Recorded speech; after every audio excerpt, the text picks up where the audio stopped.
তো গাইস একটু আগে স্ক্রিনে নেইমারের একটা ফটো দিয়ে একটা ভিডিও টেমপ্লেট দেখতে পারলেন। তো ওই রকম করে টেমপ্লেট ভিডিও বানিয়ে নেইমার বা মেসির ফটো দিয়ে যেই ভিডিও বানিয়ে আপলোড করতেছে টিকটকে, ফেসবুকে, তো তার ভিডিও কিন্তু ভাইরাল হইতেছে। তো আমি এই ভিডিওতে দেখাবো যে কীভাবে টিকটক থেকে আপনি ওই টেমপ্লেটগুলো মেক করতে পারবেন। আর্জেন্টিনার বা ব্রাজিলের যে কোনো প্লেয়ার ফটো দিয়ে বা আপনার ফটো দিয়ে, আপনার নিজের ফটো দিয়ে সেই ভিডিওগুলো কীভাবে বানাবেন আমি সেটা দেখিয়ে দিব।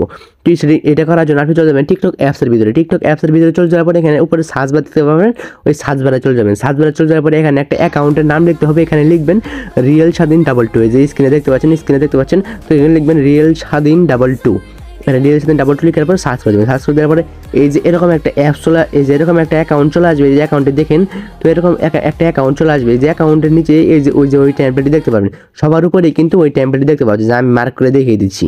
তো এই যে টেমপ্লেটটি কিন্তু দেখতে পাবেন সবার উপরেই। তো ওই টেমপ্লেটের ভিতরে ওপেন হবেন। এই যে টেমপ্লেটের ভিতরে ওপেন হবেন। ওপেন করে আপনি যে কোনো ফটো দিয়ে কিন্তু এটা করতে পারেন। তো নিচে দেখতে পাচ্ছেন ক্যাপকাটের একটা লোগো, এই যে নিচে দেখতে পাচ্ছেন ক্যাপকাটের একটা লোগো। তো ওই লোগোর উপরে ক্লিক করে দেবেন। ওই যে ক্যাপকাটের লোগোর উপরে ক্লিক করে দেবেন। ক্লিক করে দেওয়ার পরে যে এরকম একটা ইন্টারফেস আপনাদের সামনে ওপেন হয়ে যাবে। এখানে দেখতে পাচ্ছেন ইউজ টেমপ্লেট ইন ক্যাপকাট, এখানে দেখতে পাচ্ছেন ইউজ টেমপ্লেট ইন ক্যাপকাট। তো ওই ইউজ টেমপ্লেট ইন ক্যাপকাট লেখাটার উপরে ক্লিক করে দেবেন। ক্লিক করে দেওয়ার পরে এরকম ওই টেমপ্লেটটি ওপেন হয়ে যাবে। ওপেন হয়ে যাওয়ার পরে নিচে দেখতে পাচ্ছেন ইউজ টেমপ্লেট একটা লেখা আছে, ওই ইউজ টেমপ্লেট লেখাটার উপরে ক্লিক করে দেবেন। ক্লিক করে দেওয়ার পরে আপনি ফটো দিবেন। তো এই যে এই টেমপ্লেটটির লিঙ্ক আমি আমার এই ভিডিওর ডিসক্রিপশন বক্সে কিন্তু দিয়ে রেখেছি।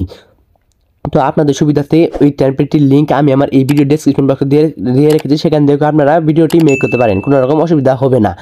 তো এই যে এই ভিডিওটি ফটো দেওয়া হয়ে গেলে এখানে দেখতে পাচ্ছেন অ্যারো অপশন, তো এই অ্যারো অপশনে ক্লিক করে দেবেন। ক্লিক করে দেওয়ার পরে এখানে লোডিং হবে, তারপরে মেক হয়ে যাবে। তো মেক হয়ে যাওয়ার পরে এটাকে সেভ করতে হবে এখন। তো সেভ করার জন্য ওই যে উপরে এক্সপোর্ট অপশন দেখতে পাবেন, ওই এক্সপোর্ট অপশনে ক্লিক করে দেবেন। এক্সপোর্ট অপশনে ক্লিক করে দেওয়ার পরে এখানে দেখতে পাচ্ছেন এক্সপোর্ট উইদাউট ওয়াটারমার্ক। তো এই অপশনে ক্লিক করবেন, তাহলে কোনো রকম ওয়াটারমার্ক ছাড়া এই ভিডিওটি সেভ হয়ে যাবে। তো এটা হচ্ছে আমাদের ভিডিওটি ভালো করে লাইক করুন। এরকম ইন্টারেস্টিং ভিডিও পেতে আমাদের চ্যানেলটিকে সাবস্ক্রাইব করে রাখবেন।